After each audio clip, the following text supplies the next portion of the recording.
I am back and we're going to read chapters 3, 4, and 5 today and see what's going on with this pig, Mercy Watson, and her family. Chapter 3. Oh, before we start, do you remember what prediction you made about the floor moaning and the bed creaking? Let's see what happened. Boom! A hole opened under the Watsons' bed. Crack! The Watsons' bed fell into the hole. Mr. Watson woke up. Mrs. Watson woke up. Mercy woke up too. What? Said Mr. Watson. Look. You can see the floor breaking and the bed falling into the hole. That would be one way to wake up. Oink, said Mercy. It's an earthquake, shouted Mrs. Watson. It's the end of the world. Nonsense, said Mr. Watson, but he did not sound very sure. He sounded a little frightened. Mercy, however, was not frightened. Mercy was hungry. Oink, said Mercy again, and she moved to the end of the bed. Boom, crack. Their faces are great here. Check those out. I think it's funny that Mr. and Miss Watson are afraid the world might be coming to an end. And what is Mercy thinking about? Thinking about food. It's where my mind goes a lot of times. The bed fell a little farther into the hole in the floor. Don't move, shouted Mr. Watson. Whatever you do, don't move. Mr. and Mrs. Watson and Mercy held very still. Mrs. Watson started to cry. I know exactly what we must do, said Mr. Watson. We must call the fire department. They will rescue us. But you should not move, said Mrs. Watson. How can we call the fire department if we cannot move? Mercy recalled her lovely toast-filled dream, and she wondered if there was any toast in the kitchen.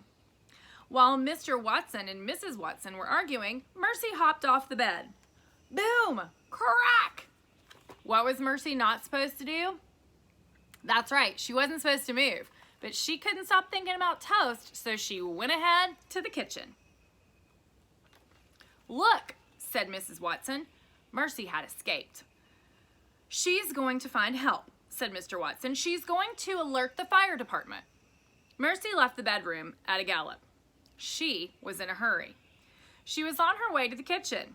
She was looking for some toast. So guys, Mr. Watson thinks that Mercy is going to go where? Right, to the fire department, but she's not. She's going to the kitchen. She wants some toast. She's not worried about this in the least.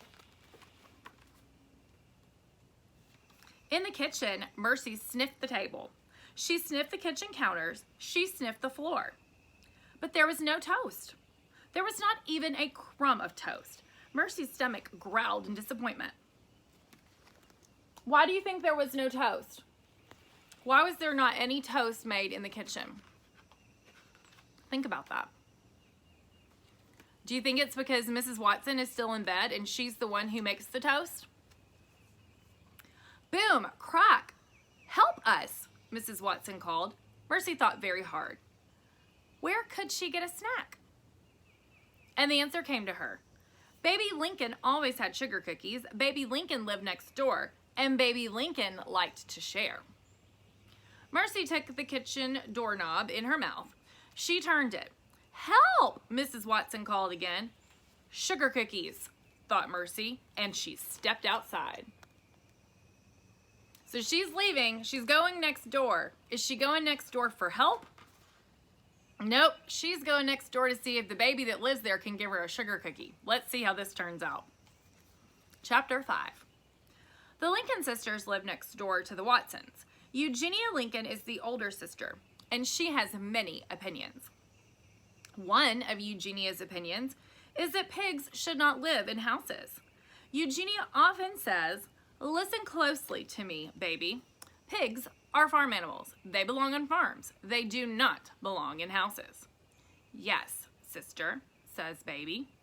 Baby Lincoln is the younger sister. She is the baby of the family. Baby agrees with everything Eugenia says. It's easier that way. But secretly, Baby has an opinion of her own. Baby's opinion is that Mercy is good company. At the Lincoln sisters' house, Mercy looked into Baby's window. She could see Baby sleeping. Mercy pressed her snout up against the window pane. "Oink," said Mercy, but Baby did not hear her. "Scuffle," said Mercy, but Baby did not wake up. Mercy tapped her hoof against the window. Baby sat up in bed. "Who's there?" she said. All right, guys, for a second, I want you to close your eyes and picture the character of Baby. What do you think Baby looks like? I'm about to show you, but I want you to think about it. Think of words you could use to describe Baby based on what you know, and then picture her in your head. Get ready. I was not picturing Baby this way. There's Baby. Baby appears to be an older lady, right? So maybe Baby is her nickname, and she's not actually a baby at all. She's a little old lady. Baby saw Mercy's snout press up against the window. "A monster!" shouted Baby. "A monster at my window!" Mercy shook her head. "Sister!" shouted Baby. "Help! Help! A monster!" Eugenia woke up. She did not put her teeth in, and she did not put her glasses on. Eugenia went straight to the phone, and she called the fire department. "There is a crisis of an uncertain nature at 52 Decawoo Drive," said Eugenia Lincoln. "Come immediately." And then Eugenia put on her robe and rushed into Baby's room. In her own opinion, Eugenia Lincoln was very good in a crisis.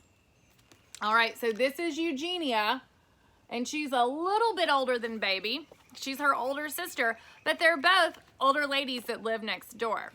Now, what just happened? Who did Eugenia call? Yup, she called the fire department, which is exactly who Mrs. Watson and Mr. Watson wanted to come. Now, it's funny because I don't think Mercy had that same intention. She just wanted to go over there and get some cookies because why? Why did she want to go get a cookie? Because there was no buttered toast. All right. A little bit for tomorrow, we will read a few more chapters and see what's going to happen. Have a great rest of your day.